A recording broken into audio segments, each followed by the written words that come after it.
Welcome back to News in Focus. Now moving to the opposition, the African Transformation Movement voiced their dissent regarding the delayed budget speech. Now, yesterday in the parliamentary proceedings, the ATM had said that they were not consulted when it came to caucus's meeting together to decide the way going forward in terms of the budget speech. Joining me now, I'd like to welcome ATM leader Vuyo Zungula. Vuyo, good day. Thank you so much for joining us here on News in Focus on Hilaal TV. Thank you so much for having us. Yeah, it's an absolute pleasure. Okay, Vuyo, let's talk about this consultation, because when you read the parliamentary rules, it is quite clear that there has to be a supposed meeting of the entire caucus, meeting of the entire MPs. Why was this not the case for yesterday, given what we had seen unfold in Parliament? Perhaps it is because of how the executive undermines not only Parliament, but disrespects the entire country. Because there was a cabinet meeting that was called at 12 o'clock yesterday to go through and finalize the budget, which was supposed to be presented in 2 hours. And obviously the Minister of Finance and the cabinet and the president knew that there are issues which cannot be resolved in 2 hours. Why did they wait for the 11th hour to go through such issues? Because what it effectively means is that all of the monies that were incurred, all of the expenditure incurred for yesterday has gone down to waste. And the consequence of that is that when they took a decision, let's say after 1 o'clock, that they cannot proceed to go to Parliament and present at 2 o'clock. Now, the parties that are part of Parliament could not be all reached at the same time for consultation for them to make a determination whether to proceed or not to proceed. Vuyo, part of what you said yesterday when, of course, Speaker Toko Didiza asked you, and a lot of it was, well, we needed more time. Now, here's the thing. I mean, if they were calling a cabinet meeting at 12, could there not have been a way for there to be at least half an hour before where there could have been some sort of discussion with the party members? Because from my understanding, from what we saw as the media and the public, this was no communication at all. It was just a matter of, well, you're going to find out come 2 o'clock yesterday. Yes, that is exactly what happened, in the sense that I think it was around about 10 to 2. They quickly tried calling some of the members of the different political parties, and the speaker went there to inform them that the leader of government business told them the cabinet has not agreed, and because cabinet has not agreed, there is no consensus, therefore they are not going to be able to present the budget. Now, when it came to Parliament, it came as a decision, meaning Parliament had to just comply with the decision that has been taken by the executive, which is a problematic issue because it is the executive that accounts to Parliament, not the other way around. You can't have a case whereby the Parliament, the functioning of Parliament is somewhat dictated to by the executive. So that is what happened. But the core issue here is when a minister is appointed, they know round about the 20-something, early 20th of February, they need to present the budget, because in the past couple of years, the budget has always been presented around about the 18 or the 19. So they knew. So for them to wait up until the morning of the 19 to go and consult or have a discussion in cabinet about something that is so serious, because a budget impacts, for example, with the proposed VAT increases, it impacts how much the cost of living will increase by, how much people will be paying for basic goods. So for them to wait up until the last moment to discuss such critical issues clearly shows how much they disrespect our people. Vuyo, I'm going to just take, obviously, the most, actually the juiciest part of the leaked budget speech that all of us saw yesterday. And it, of course, talks of, and I'm going to quote the minister's speech from here, we propose to raise the VAT rate by 2 percentage points to 17. Of course, something that every single South African did not want to hear. The fact that this is on the cards, and I know this was going to be, of course, debated in Parliament. But the fact that it's, of course, an executive decision, as the Finance Minister is part of and National Treasury is part of, how devastating is this 17% proposal, given that this economy right now is not really growing at a rate a lot of us would want it to be? You know, for the citizens now, they are struggling to make ends meet. They are living from hand to mouth. There's an increase in terms of the electricity tariffs. There's increase in petrol prices.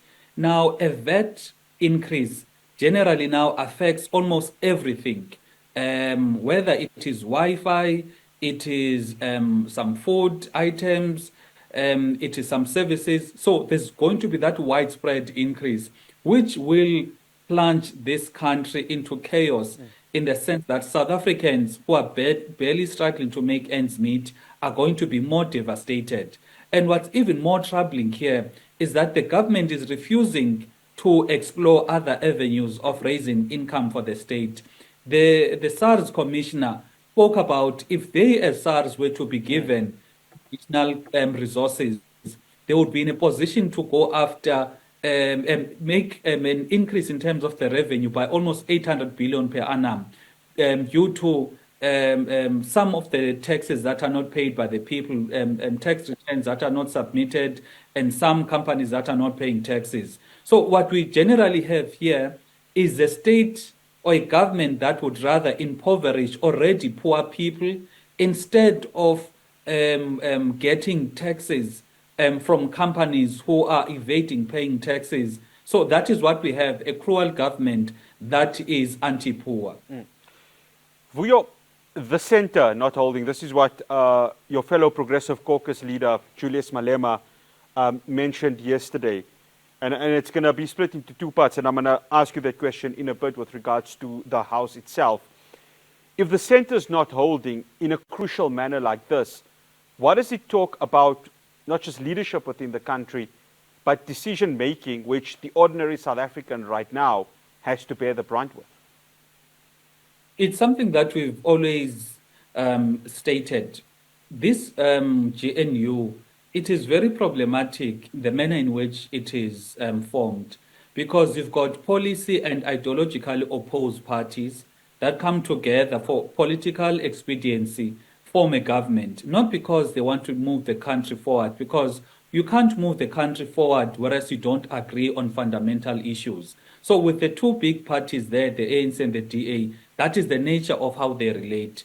Now, because in the discussions yesterday, put aside the VAT issue, there's broader issues the DA said they are not going to be in support of in terms of the budget.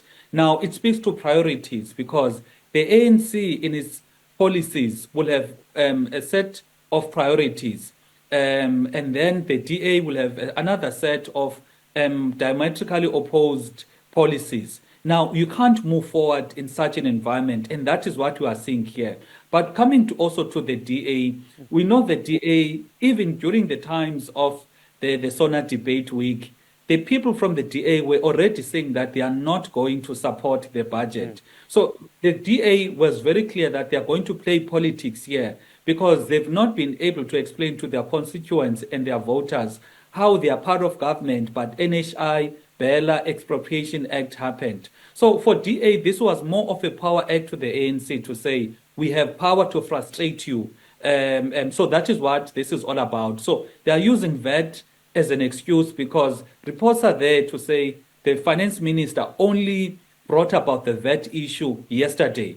But 2 weeks ago, DA was already saying they are not going to support the budget, even though they did not know about the proposed VAT increase. So you have the ANC and the DA playing politics to the detriment of South Africans. And that is why this is problematic. For your one final question, you would know best, obviously being a member of parliament, what is the discussion when it comes to parliamentary caucuses? How does it convene? What is the time frame that needs to be done in order to make sure something like this would never have happened? I ask this because there's questions with regards to the House and more question marks being raised against the House that what we saw yesterday was chaos beyond anything anyone could have imagined. The leader of government business who communicates to the speaker on behalf of the president, on behalf of the ministers, should, once communicated, it must go to the programming committee, the chief whips forum, whereby there's going to be views. And the majority of the times, the opposition parties have always pushed back against the majority parties wanting to impose themselves on the business of parliament. And like we stated yesterday, the order of business yesterday was the budget speech, and that is what all people came there for. And all the expenses were there for that particular purpose. Now, for them to come and postpone in the last minute clearly shows the disdain, but at the same time, it also handicaps Parliament because at that point in time, there's little recourse Parliament has for them to say, to compel the minister to say, come and deliver the budget speech. But if it was done, let's say last week, there would be enough time for parties in Parliament to caucus the issue and make a determination to say Parliament as an institution needs to operate within its own rules, and the minister must come present and not have a case whereby the minister does not really respect the rules of Parliament. Vuyo Zungula, thank you so much for joining us here on News in Focus on Hilaal TV. Much appreciated. Thank you. That's African Transformation Movement leader Vuyo Zungula is getting a viewpoint from the opposition benches. After the break, to wrap up the show, I'm going to be chatting with Professor Susan Boyson. Was what we saw yesterday just all part of how coalition governments work, or is there a sense of a crack within the government of national unity? We'll have that conversation after the break.